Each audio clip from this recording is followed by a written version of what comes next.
Hello, everyone. Welcome to lesson 20 for the 2022 to 2023 session.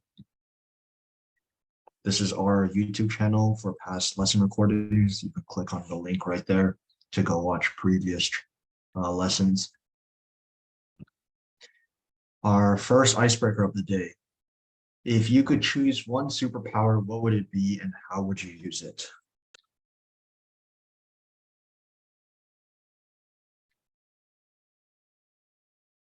Please unmute and answer or use the chat, or preferably unmute.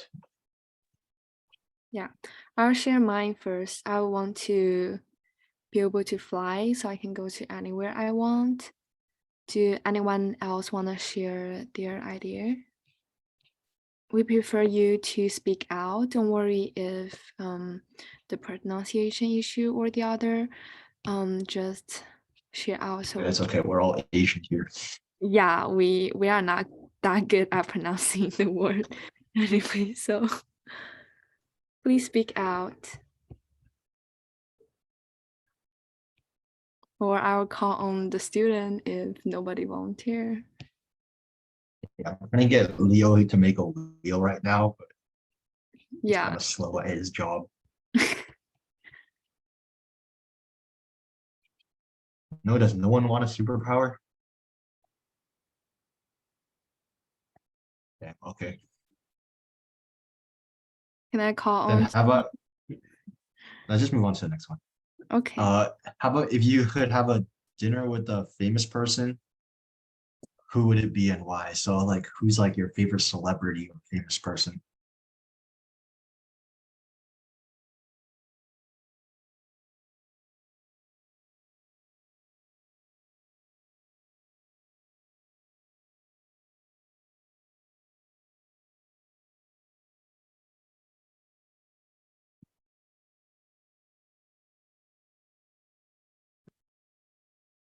No, also no one has any favorite celebrities. Okay. Well, then today we'll first off with chemistry. We'll be doing acids and bases, and then we'll be doing history, which is reading about historical events, and then we'll end off with physics. And for physics, we'll be doing harmonic motions. So we'll start off with chemistry.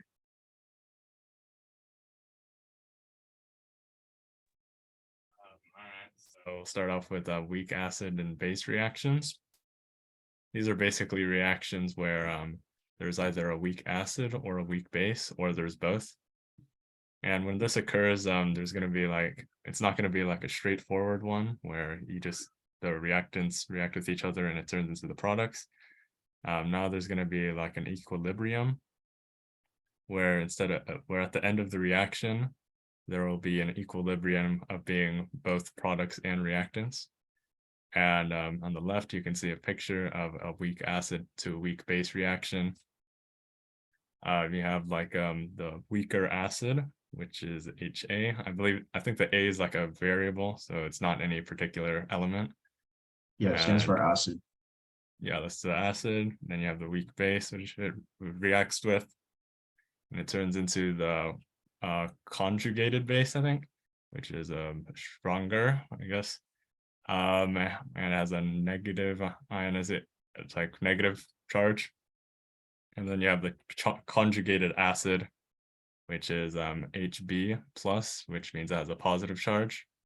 And with the equilibrium, it means it favors the side with the weaker acid and the weaker base. So I think that Okay, means you guys can kind of ignore the sentence down there because that doesn't really become relevant until like further stuff.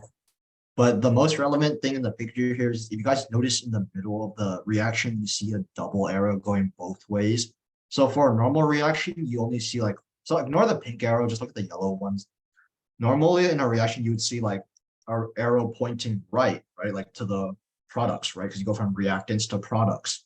But in an equilibrium reaction, it's like it goes both ways. So you take your reactants, you make products, and some of the products will go back and make more reactant.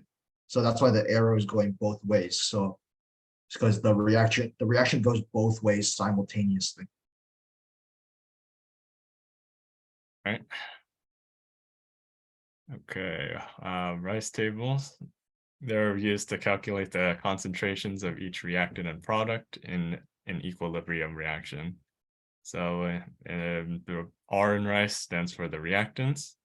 The I stands for the initial concentration. C stands for change. And E stands for the equilibrium concentration. And so in the table, you can see that R, that's like the reactants, you have A, B, and C. I, which would be the initial ones, or the ones that you have immediately at the start of the reaction. You have 0A or 0B and C, well, 0.5A. For C, that means the change during the reaction, I guess. Okay. And that would be -2x for A, which I suppose means it loses the concentration of A decreases. While for B, and C, they both increase. And then for E, that would be the equilibrium concentration, and you have 0.5 to 2xa, 2xb, and x for C. And for the question, I got, how can I find difference between a weak acid and a strong acid? That would be a difference in pH. I think strong acids have like we covered that last week, actually. If you were here, if you weren't here, that's perfectly fine. I'll give a quick explanation right now. You can't find a difference realistically. You have to memorize it. So there's 6 strong acids and 6 strong bases. You just have to memorize which ones are strong, and the rest of them are all weak. And then if you the difference between them is that a strong acid will fully ionize. Basically, it will fully react and lose all of its H pluses, whereas a weak acid won't fully ionize and only lose part of its H pluses. But yeah, we covered this like not last week, but the last time we taught chemistry. It was how to find what's the difference between a weak acid and a strong acid, and how to like identify them. Right, cool. So it's just down to memorization if you want to know the difference. So as you can see in this rice table here, I is the initial amount of concentration, like Wacon just said. And then the -2x here, these just show changes, like as your reaction proceeds towards equilibrium, how much it changes by. Here it doesn't exactly explain why it's -2x, and I won't really get into that too much. But you'll always see that the side with like, usually it's the product side, they'll always be adding X, and the reactant side will always be losing X amount of the A, B, or C, right? And then your equilibrium concentrations, or like your ending concentrations, like essentially at the end of the reaction, how much of A, B, or C you have is shown in the E row.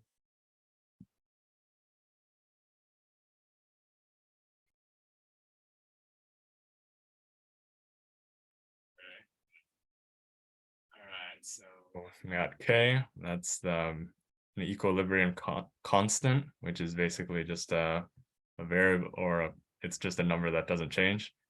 And usually the problems will give you the K to help you solve for the concentrations of reactants or products. And K would just equal the concentration of products over reactants, I think. And the reaction is product favored if K is less than 1, and vice versa. So you can see in the image on the left that there's like an example of a reaction. You see that there's a double arrow, which means it's an equilibrium reaction. And then you can also see like a rice table. Sometimes people call it an ice table without the R. They leave out the R, which is like kind of optional, I guess. But yeah. So you can see that initially you have 5x of NaCl, and you have 0 of the products. And then now you can kind of tell why it's -2x, +2x, or x. It's because of like the numbers next to the elements. So you see that there's 2 NaCl, so therefore it will change by 2x. And there's 2 NO, which means it changes by 2x also. But you see that there's only 1 Cl2, so it only changes by x and not 2x like the other things. And then you can see that the ending equilibrium concentrations is like 5 minus it'll be 5x minus 2x for NaCl, 2x for NO, and then x for Cl2. And then realistically, and if they actually give you this, if you actually ever see a problem like this, they'll give you actual numbers instead of just x. And then you have to you can plug those numbers into like the equation shown right below, and that can help you solve for K. Okay, so someone asked, is equilibrium reaction and chemical reaction not the same? Are they the same thing or not? Chemical reaction, I mean, equilibrium reaction is a type of chemical reaction. So equilibrium is a state where, well, fine, it's not a state. It's a type of reaction where your reaction can go both ways. Whereas chemical reaction is like an overarching general concept for all reactions. So like basically the normal reactions you see in chemistry, or like the really, really basic ones that you learn when you first begin chemistry, they go one direction. You have element A plus element B turns into element C. But for an equilibrium reaction, element A plus element B turns into element C and D, and then C and D will combine to turn back into A and B. So it's like going both ways for equilibrium. That's why there's like a double arrow. There's like two arrows pointing in opposite directions, because it shows that the reaction can go both ways.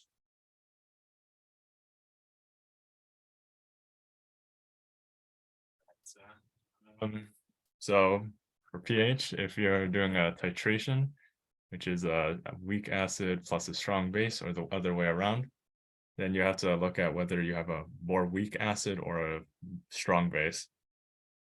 So if you have more weak acid, then you would form a buffer and use the H equation to find the pH. And if you have more base, then you would solve for the POH from the remaining base concentration and subtract that from 14 to find the pH. If you're only reacting a weak acid with water, then you can directly find the concentration of the H plus in equilibrium and find pH.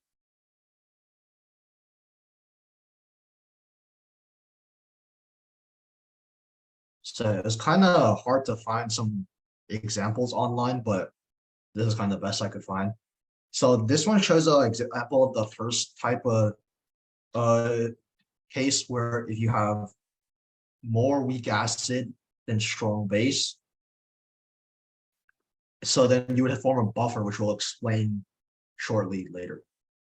So you can see that you have a weak acid right there, HC3H5O3, and then you have a strong base, which is like the OH minus. Well, technically the strong base was NaOH, but Na doesn't react.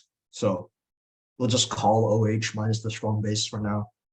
And then you have water, which is irrelevant because water doesn't react. Water is just there for the volume. And then you have your conjugate base, which is C3H5O3 minus. And you can see that initially there is 0.0025 moles of your acid and 0.002 moles of your base. And because they react in a 1-to-1 proportion, you can see that you end up with 0 base and 0.0005 moles of your acid left. But you also have 0.002 moles of your conjugate base on the product side because your reaction happened and you have some base now. So you see that this is the buffer because you have both acid and its conjugate base. So you'd use the HH equation, which we'll explain later. And you can see on the bottom that they use that equation and then they solve for pH. So just know that if you have, yeah, we'll explain buffers in a second, actually. And then this is the second case where you have more base than acid. So you can see that we have 0.0025 moles of acid, but we have 0.003 moles of base. So in this case, we have 0 acid left at the equilibrium, but we still have some base left and some conjugate base. Then in this case, if you remember from last week, we can take, I mean, not last week, last week, you can take the concentration of the base you have and you do the negative log of that. And that's how you solve for POH. And remember, pH plus POH equals 14. So we can easily solve for pH using POH. And then here's like the final case where it's like you have a weak acid just reacting with water. But of course, we don't write water into our reaction because it's kind of redundant and useless to write it in. But here you can see we have a rice table, and we start off with 0.667 molarity of our acid, and then 0 of our products. And then you can see that because all of them don't have a number next to the elements or compounds, so we just assume it to be 1. And so they all change by X or negative X. And you can see that the ending equilibrium concentration is still like in variable form. And you might be like, what can we do with that? Well, you can see on the bottom underneath that we're given the Ka value, or like the K value, right? Which is 1.8 times 10 to the negative 5. I'll draw some things. So this is our K value right here. And we have some variables, right? So we do some algebra right here, and we can set our K, or 1.8 times 10 to the negative 5, equal to X squared over 0.667 minus X, because that was our 3 concentrations at equilibrium, right? And then if we do some algebra and we shift the 0.667 over to the other side, we get X squared equals 1.2 times, 1.8 times 10 to the negative 5, 5, yeah. No, sorry. Yeah, 1.8 times 10 to the negative 5 times 0.667. And then X is also our value, like the concentration of H plus. So after we get the value for X, we can directly do the negative log of that, and we get our pH. Now you might be asking, what happened to the negative X right here?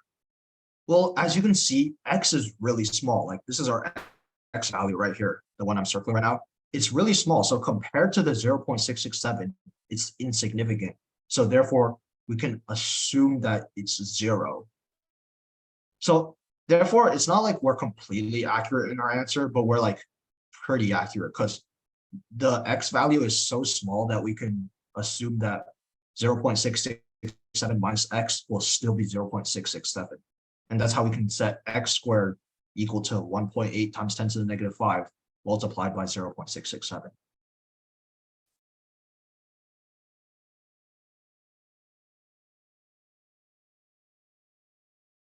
Someone has a question. pH is used to find acidity or basicity of any substance. Yes, the pH will tell you how acidic or basic a substance is. We covered that last week also. If you have a high pH, that means you're really basic. And if you have a very low pH, that means you're really acidic. So we're moving on to buffers. So buffers is a special type of solution that can resist changes in pH when acids or bases are added to it. So they're able to neutralize small amounts of acid or base, which allow the pH of the solution to stay stable, or like around the same number the whole time. This is because buffers are made up of a weak acid or base. So it's like you would either have a weak acid and its conjugate base, or a weak base and its conjugate acid. So like an example would be HF, hydrofluoric acid, and F minus, which is its conjugate base. Now, what makes this a buffer is that if any acid is added to this solution, right? Let's say I add some H pluses, right? The H pluses will react with the conjugate base, or like the F minus, and get neutralized. So the H plus would react with the F minus to form more HF, and we wouldn't have any H pluses left in the solution. Our solution would be back to where it was originally. And then the same thing is with any base. If we add any OH, it would react with the HF to form F minus and H2O, like water, which just doesn't do anything for the pH. So buffers are limited. And if I just dump a lot of acid into my buffer, the buffer will run out, and like you'll start seeing the pH change after a while. But like the buffer but within its limit, the buffer will hold the pH of the solution to to like a certain number. Like the number depends on what kind of buffer you're using. So how would you solve the pH of the buffer, right? Because I just said that every buffer has its own pH, right? There's a special equation called the HH equation, or the Henderson-Hasselbalch equation. This is just pH equals pKa plus the log of your base over your acid. And then you would have to like solve for the concentration of your acid, concentration of base, and yeah, you'll be able to easily find the pH. So now we're going to move on to some problems, and we'll probably be like randomly calling on you guys to answer them. But yeah, we're not, we have a wheel, so it's like fair. We're not like picking on anybody. So yeah, if you get called, don't feel like you're getting picked on. It's purely random. So our first problem, identify the conjugate acid base pair in the following equilibriums. So essentially just name out a pair and say which one's the acid and which one's the base. So just name out the acid and bases in each reaction. Yeah. So we'll start off with A, and we'll give you a moment, and then we'll spin the wheel and call on somebody. So get ready with your answer.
Okay, so Vishal, do you have an answer for 1A?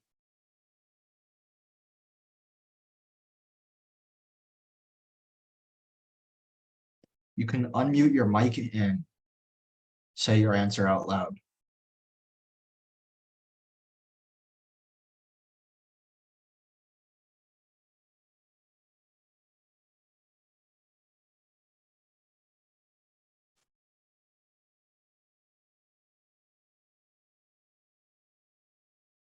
Vishal, hello, do you have an answer?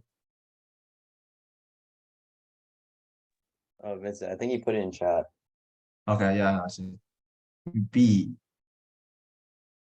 No, I'm asking what for A, right? Part A. We're doing part A, not part B. Also, it would be preferable if you could unmute your mic and speak up.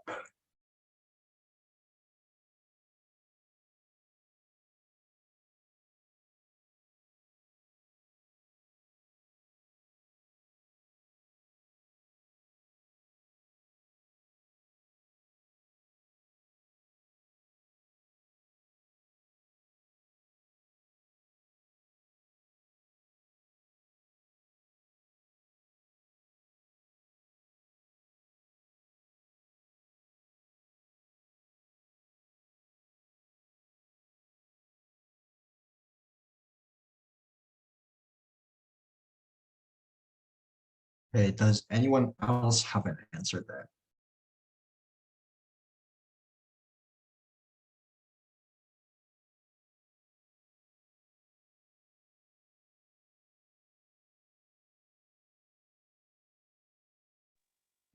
Hello.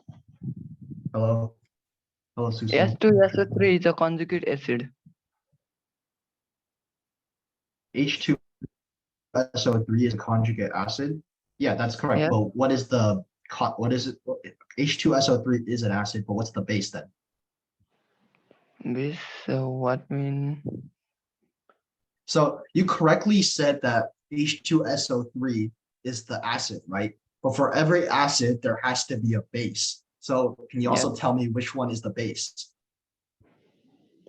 Okay. Wait. I will done in copy.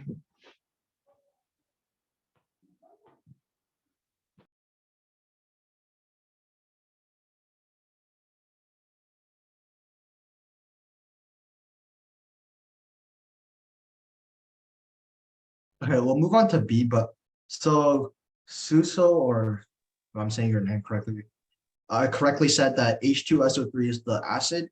HSO3 minus would be the base because HSO3 minus has one less H plus than H2SO3 minus.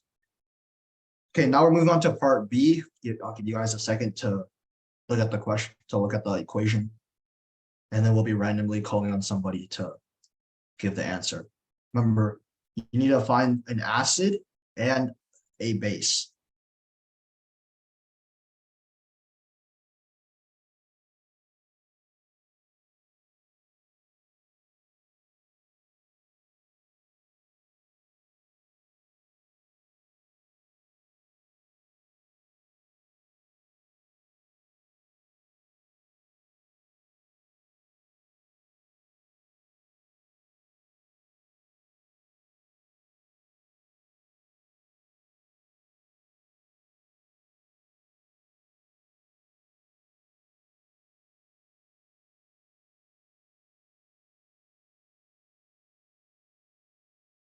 Okay, we spun the wheel, and Triana, can you answer the question for part B?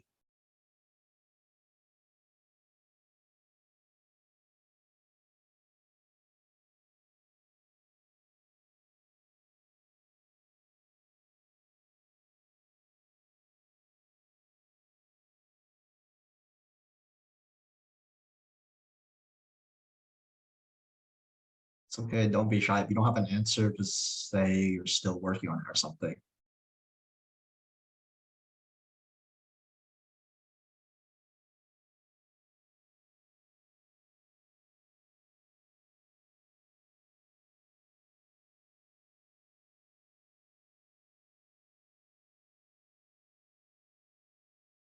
No, then does anyone else have an answer?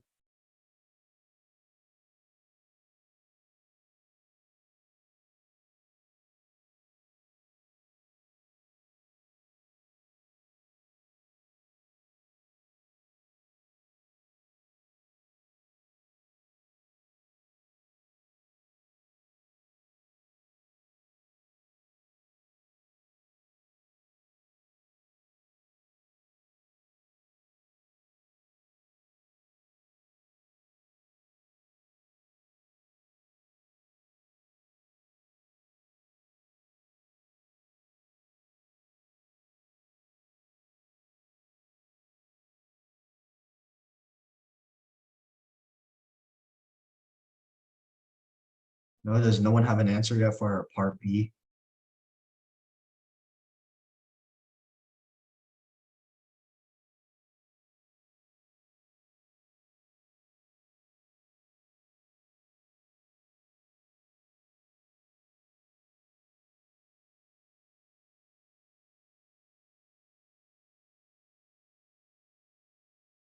Come on, guys, it's okay to be wrong. It's just like, try.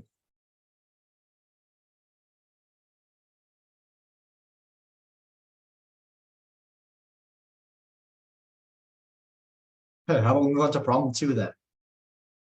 Identify whether each of the following are weak or strong acid or base. So please state whether the compound is an acid or a base and whether it's weak or strong.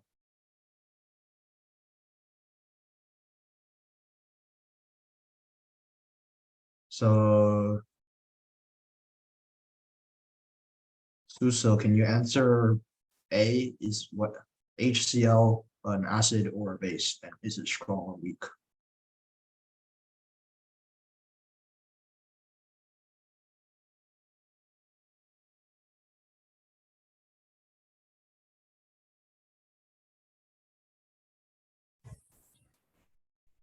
Hello. Hello? Ramesh, can you answer? I think it's strong acid. Is it? Yes, that is correct. It is a strong acid. We got one correct answer today. Okay, for part B, then HF. Can someone answer part B for HF, whether that's an acid or a base? HF is a weak acid. Yes, that is correct, Bishop. Thank you for answering this time. HF is indeed a weak acid. How about C, HClO3? Yes, I know the answer of E. C? We're doing C. E. Question number E. C, HClO3, the third one.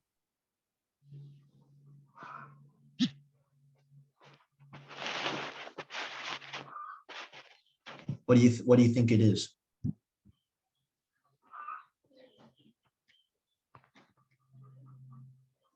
you think it's an acid or a base, or do you think, and whether it's strong or weak? Yes, yellow 3 is a strong acid. Oh, close. It is an acid, Is it? but it's not strong. It's weak. Because if you remember from the last time we taught, one of the 6 strong acids was HClO4, but HClO3 is a weak acid. It's okay. People make mistakes all the time on this because it's sometimes people forget that it's 4 and not 3. How about D, KOH? KOH is a base and it's weak. Again, a minor mistake. It is a base, that is correct, but it's actually a Yeah, strong it's base. a strong base. Yes, Shriyan got it correct. It is indeed a strong base. How about part E? Does anyone have to answer the part E? Yes, I have. Okay. NH3 is a weak acid or base. Okay, it is weak, but do you think it's an acid or a base? Yeah, it can be both form, found in both form. I think it is Sort of true, but base. yeah, whoever said base is correct. NH3 can sometimes be an acid, but it's more likely to be a base most of the time. How about for the last one, part F? It's a weak base. That is correct, Bishop. Okay, overall, I feel like you guys were pretty accurate, which means you guys were paying attention, and that's good. Now we're moving on to history, and we'll do some reading.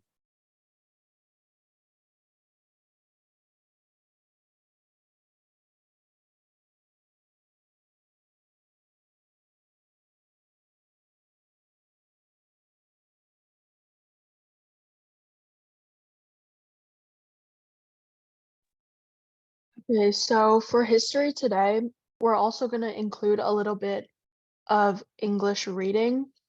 So we're going to show you a passage, and then one student can start reading and then pick another student to go after they read 2 sentences of the passage. If no one volunteers to go, we'll spin the wheel and just call on people to read. And then after we finish reading each passage, there's going to be a couple questions to answer, which you guys can volunteer to answer, or we'll just call on you to answer. This is like popcorn, right? Yeah, basically, but if like no one volunteers, then we'll just choose them. Well, no, the person who just read is pointing at someone else, so it's popcorn. You don't have a choice. Oh, true, but I mean like for the first one. Okay.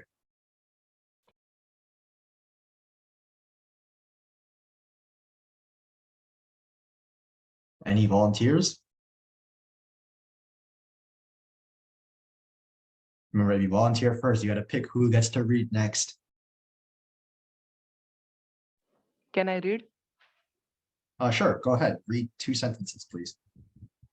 Ada Lovelace was the daughter of the poet Lord Byron.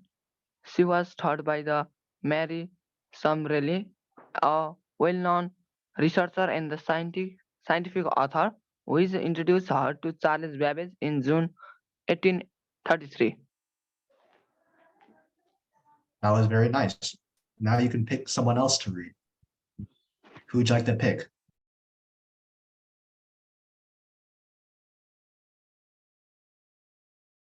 Susil, you just read, right? You can, how this works is that you can pick who gets to read next. You can just say their name out loud.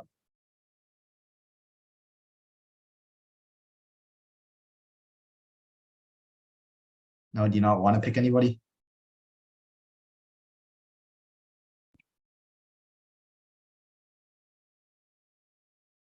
Okay, then do we have another volunteer? Remember, guys, if you, after you're done reading, you can pick someone else to continue reading.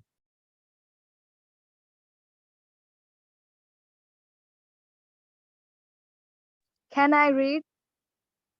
Sure, go ahead. Babbage was an English mathematician who first has the idea for a programmable computer. In 1842 and 1843, Ada translated the work of an Italian mathematician, Luigi Meandrin, on Babbage's analytical engine. Nice. Now would you like to pick someone else to read next?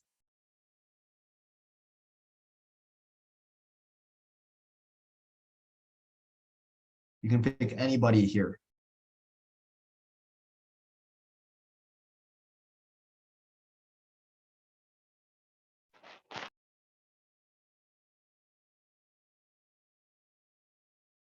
No, or he's gonna go by volunteers then? Can we get another volunteer? Yes, I want to try. Okay, go ahead. So mechanical, this machine was an important step in the history of computers. It was the design of a mechanical general purpose computer. One more sentence. Okay, Babbage worked on it for many years until his death in 1871. Can you just finish the last one too, please? Okay, however, because of financial, political, and legal issue, the engine was never built.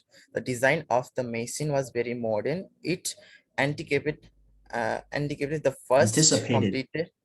Oh, sorry, It's anticipated the okay. first complete general purpose computer by about 100 years. Yeah, you guys, your English is really good. You guys don't need to worry that much. So from this passage, you can see that Ada Lovelace, this lady, I guess, is really famous for making a machine. No, translating some person's machine. Hey, can we get another volunteer to read? If you read, you can go again if you want.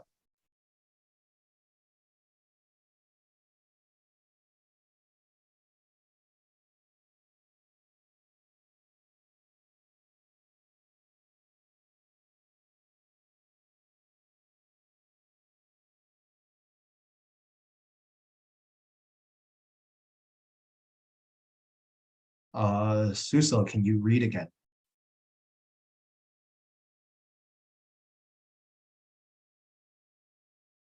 No one is hearing you. No one can hear me? Wait, Speak what did you just loudly. say?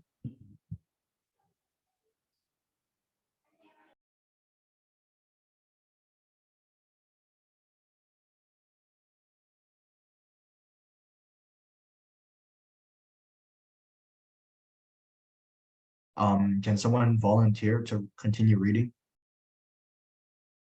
Can I read? Yeah, sure. When Era translated the article, she added a set of notes which specify in complete detail a method of for calculating curtain number with an analytical engine, which have since been by Recognized? recognized by historians as the world's first computer program. She also saw possibilities in that Babbage hadn't. She realized that the machine could compose piece of music. The computer programming language era used in some aviation and military program is named after her. Yeah, that was really nice. So we have some short questions. They're true or false questions that you can answer. And Gracia, can you do these? Because I don't know the answer. Question number 1, false. Okay. First question is the first true or false is Ada Lovelace's teacher introduced her to Charles Babbage. Does anyone have an answer for this? Answer to this was near the beginning.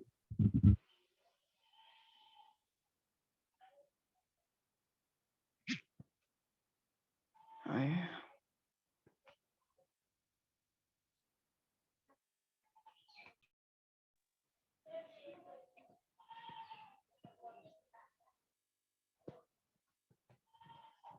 If you don't know the answer, you can.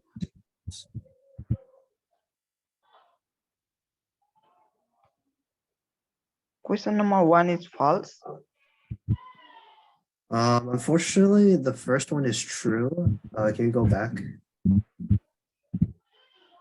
So in the first paragraph, it said that in the second sentence, it said that she was taught by Mary Somerville, and then a well-known researcher and scientific author who introduced her to Charles Babbage.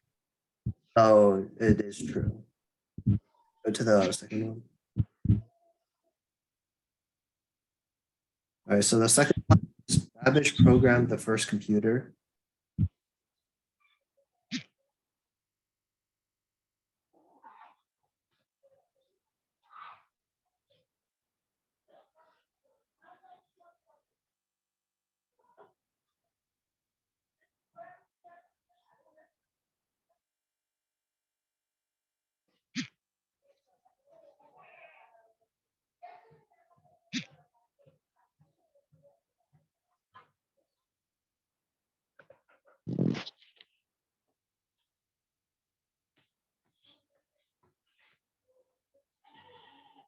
All right, this one I think be a bit confusing, but they never said in the passage that he did, so this would be false. Go to the third one. And the third one is the analytical engine was electronic.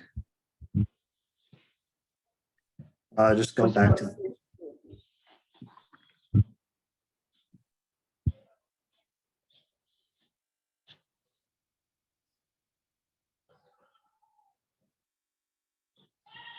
Hello, can you hear me? Yeah. Anyone cannot say any answer. Go back to the other slide. Yeah, the answer is in. Well, It is false. yeah, it's false. Okay. The first one was Luigi Menabra designed the first computer. The answer is in the second paragraph. Or you can figure out the answer from the second paragraph.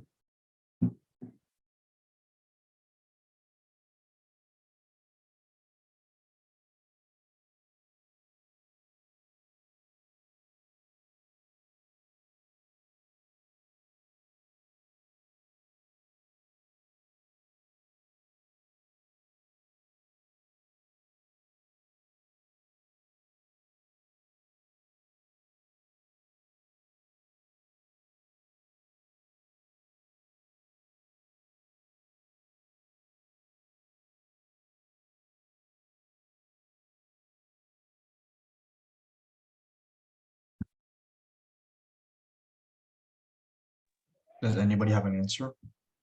Question number 4 is true. Unfortunately, it's false. If you go back the second paragraph, yeah, in the first sentence, it said that Luigi Metabra did like a study on Babbage's analytical engine. So he didn't design it himself. He just did a study on it, which Ada would later translate. All right, the fifth one was Babbage's design was ahead of its time. It is true. Yeah, so that's correct. It's true. And then the sixth one is Ada, the person, wrote military and aviation computer programs. The person, not the programming.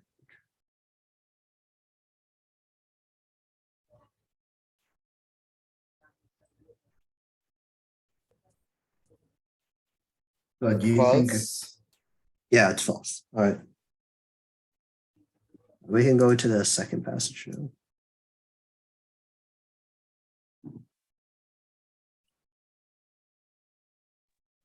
Okay, so the second passage today is about President John F. Kennedy's death.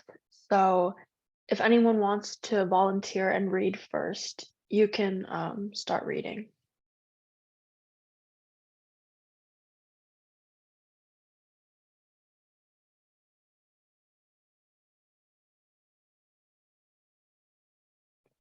So does anyone want to read first? Can I? Yeah, go ahead. You can read like 3 sentences if you want. President John F. Kennedy became well known around the world for how many they handled the Cuban Missile Crisis, and he was also very popular in the United States. Many people thought the would easily win another term of president in 1964. Can I read more? Yeah, you can read more. However, on November 22, 1963, he was killed while riding in a car that was open to the public during a visit to Dallas, Texas. His death was a very shocking and upsetting event, especially because he was shown on television. He was similar to what happened is 18 years earlier when President Roosevelt died. Okay, does anyone want to read the next paragraph? Can I read? Yeah, go ahead. Kennedy is mostly remembered for his style and his inspiring ideas he expressed rather than how well he actually carried out his plans. He had many important things he wanted to accomplish, but a lot of his proposals were stuck and not being passed by Congress when he died. It was mostly because of the political skill and the victories in passing law by the person who took over after Kennedy that people saw Kennedy as someone who brought about progressive change. Yeah, thank you guys for reading. So these are the questions. So the first one is, when was John F. Kennedy assassinated? And if you don't know, assassinated basically means that he was like killed by someone. So yeah, you can look at the passage again, and then if anyone wants to answer, you can speak out loud.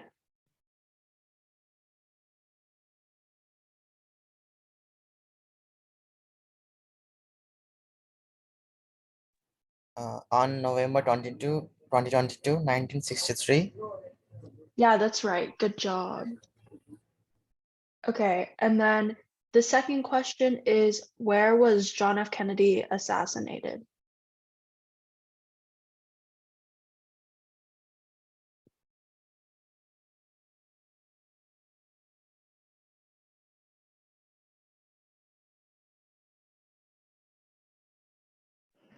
John F. Kennedy was assassinated on riding in a car to Yeah. visit Uh-huh. Dallas, Texas. Yeah, good job. Thank you. And then the third question is, according to the text, what is the reason why Kennedy is seen as a force for progressive change? And this is in the second paragraph. So if anyone has an answer, just feel free to share. Yes, I know. Say you. According to the text, hello, can you hear me? Yeah, I can hear you. According to the text, John F. Kennedy was the progressive change in United States because of political skill and the visitors in passing law by the person.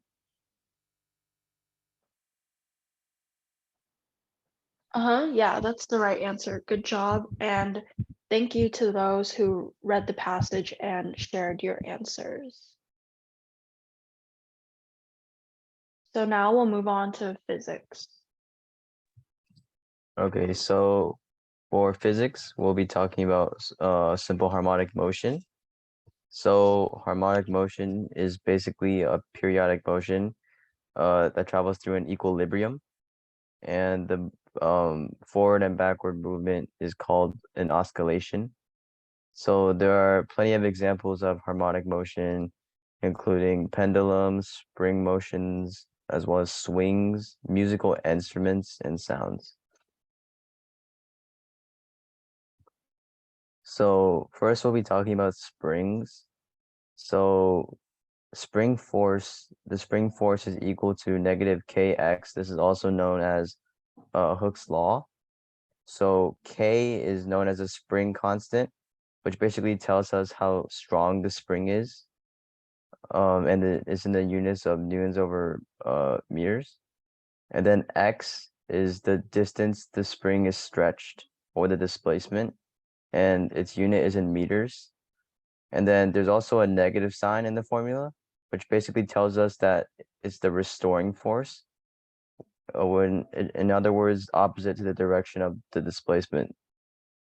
And just a quick review, right? Elastic potential energy is 1/2 kx squared, and the kinetic energy is 1/2 mv squared. So this tells us that at the maximum displacement, there is maximum potential energy, and there is 0 kinetic energy.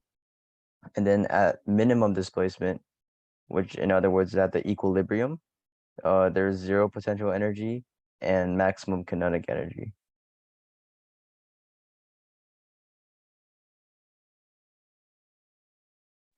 Another one.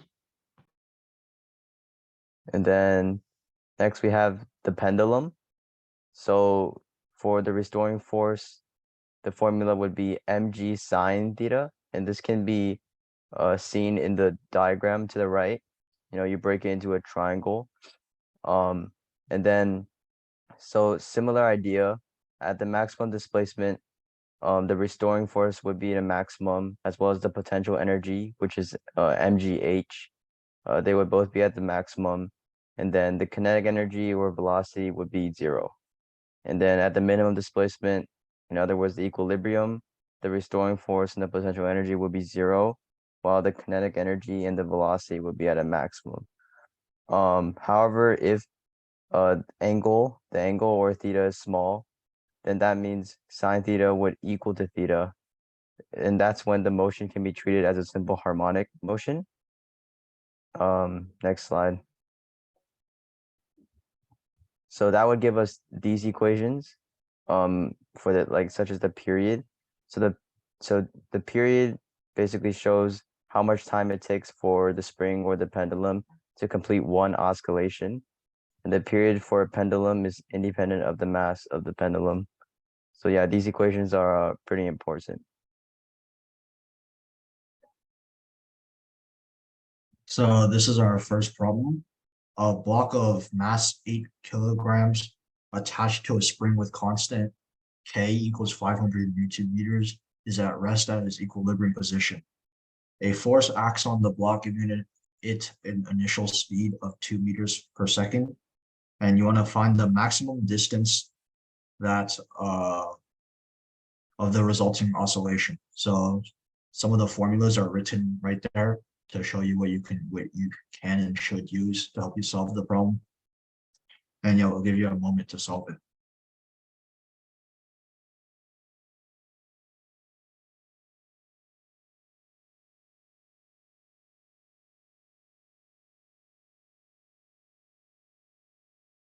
Second one is correct. Oh no, this one isn't asking which formula you need to use. This is more of like solving for an actual number. So we need like a number.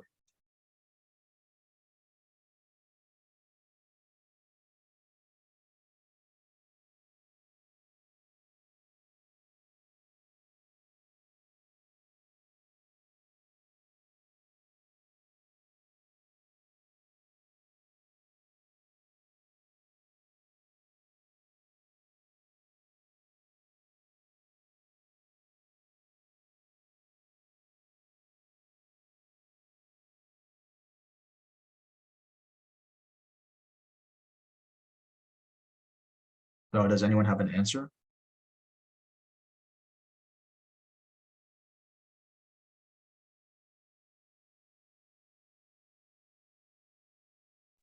$16.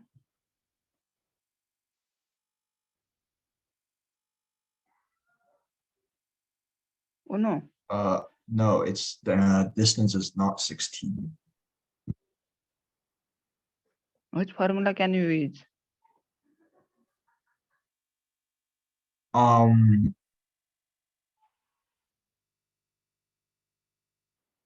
So Leo, you do it. Wait, what was the question?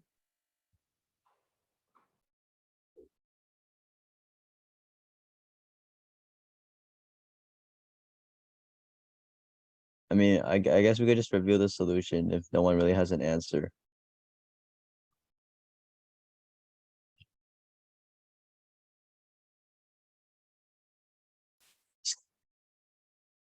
Yeah, okay, so here's the solution. So obviously using the formula, our conservation of energy formula, we have the initial kinetic energy plus the initial potential energy equals to the final kinetic energy plus the final potential energy. So we're supposed to find the maximum distance, and as we learned before, at the maximum distance, the kinetic energy would be 0 and the potential energy would be at a max. So initially, when we push it, right, it would have kinetic energy. So we know that would be 1/2 mv squared. However, it is at the equilibrium initially. So we know that there is no potential energy. And then at its max, obviously, there is no kinetic energy. So we make that 0. And then there is the elastic potential energy. So we put 1/2 kx squared for there. And then we plug in the numbers as shown in our second step. The mass is 8. And we also know that the initial velocity is 2. And then on the right of the equation, you can see that our constant, we're given the constant k equals 500. And we want to solve for the maximum distance, or in this case, x. So, and then we get 0.25 meters. Yeah. Does anyone have any question, or does everyone understand? No. Okay, well, here's the second problem. Can I ask one question? Oh, sure, go ahead.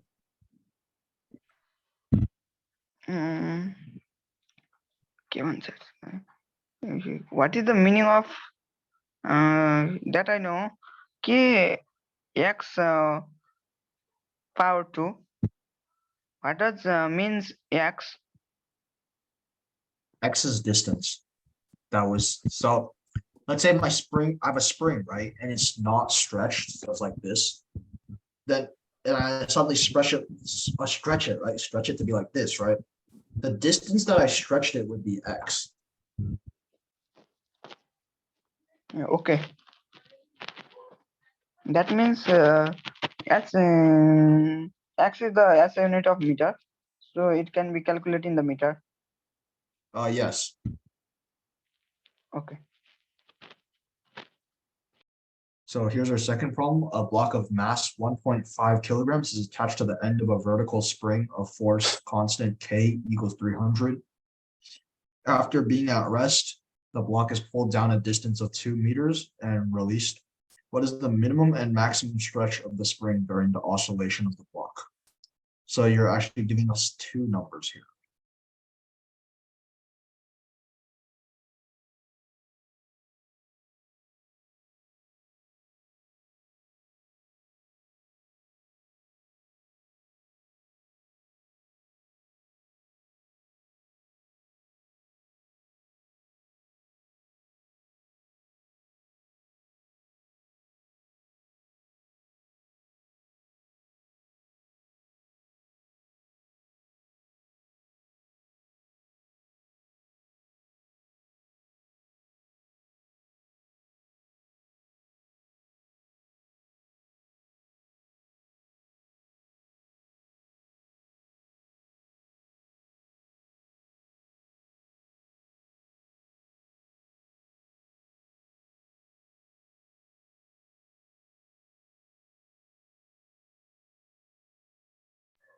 How can we calculate force?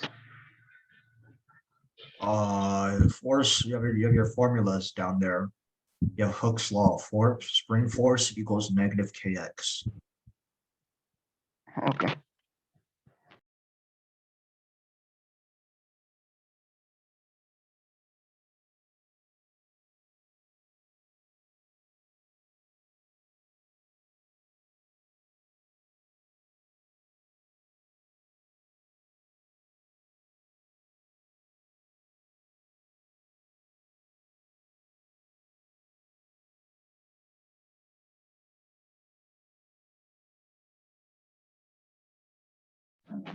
Sorry, I cannot solve.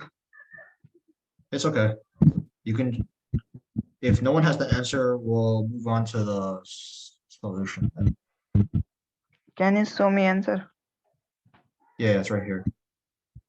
You want me to explain or? Yeah. Okay, so obviously we're given two formulas here, F equals KX and F equals mg. So because the block is being pulled down, we know that there is a gravity force, which is basically mg, and then there's also the spring force, which is kx. So we set them equal to each other. Kx, which is a spring force, equals mg, right? And we want to find the stretching distance, right? So we do x equals mg over k. We're given the mass, which is 1.5. The gravitational force is 10 newtons, and then we divide it by k, which is 300 as given in the problem. So we get 0.05 meters, which is equal to 5 centimeters. So to find the maximum stretch, all we have to do is 5 plus 2 because the block was already pulled down a distance of 2 centimeters. And we can get 7 centimeters.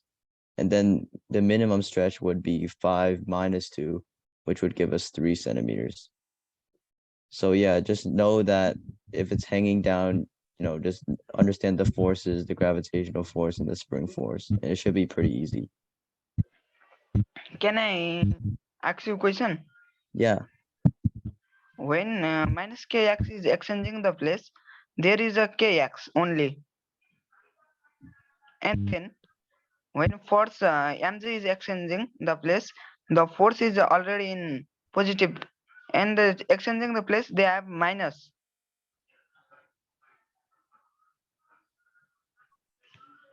Can you understand? Oh, yeah. So basically here mg I'm pretty sure would be negative as well. So I'm pretty sure the negatives cancel out because since the mg Yeah. is pointing downwards. And we define the positive direction as upwards. This solution is incorrect. No, this is the correct solution, yes. But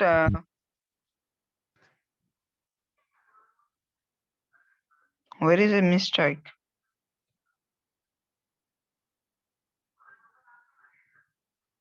No, the solution's correct. Okay.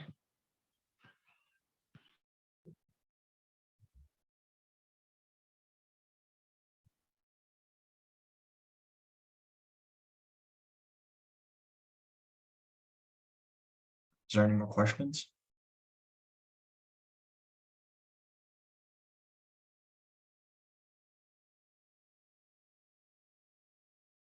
No? Okay, then thank you all for coming this week. This is the end of today's lesson.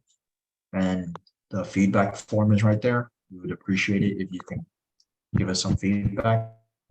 And yeah, thank you all for coming. Okay, bye. Okay, bye. Meet you soon. You can leave the meeting if you want.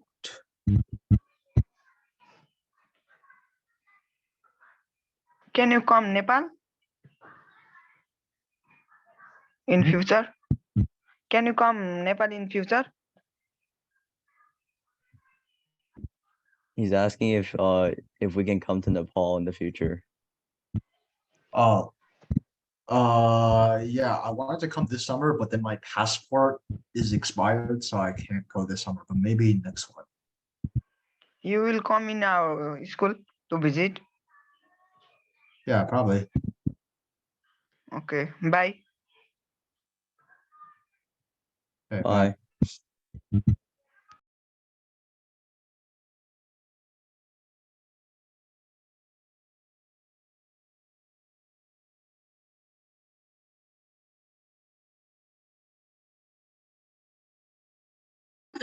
Do anyone still have any questions?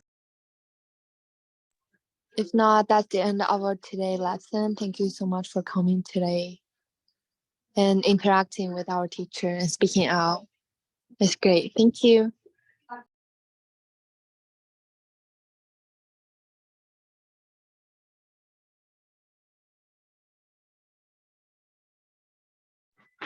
Bye.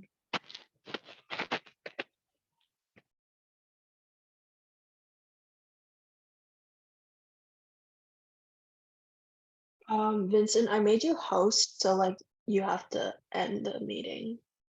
Oh, I was just thinking everyone can just leave first or something. I don't know if Catherine has anything more to say.